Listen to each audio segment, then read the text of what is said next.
Kasuhan man nila si Inday, di kasuhan nila. Hindi naman makulong yan. Hindi talaga mapakulong yan. Kasi patayin mo yan, mag-uwi ang Davao yan.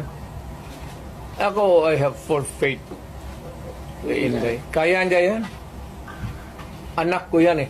Kilala ko. Sir, may mga nag-comment na po sa social media na people power na lang daw po. Is it possible? De, wag. Alam mo, dumaan ako pagka-presidente.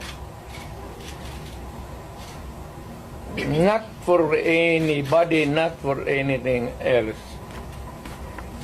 Meron tayong problema. Malaking problema. Sabi ko, insignificant yung nangyari dyan kay Lopez pati kay Inday. Binata man yung tret-tret, patay-patayan. Pati itong lukulukong Malacanang, ang problema niyang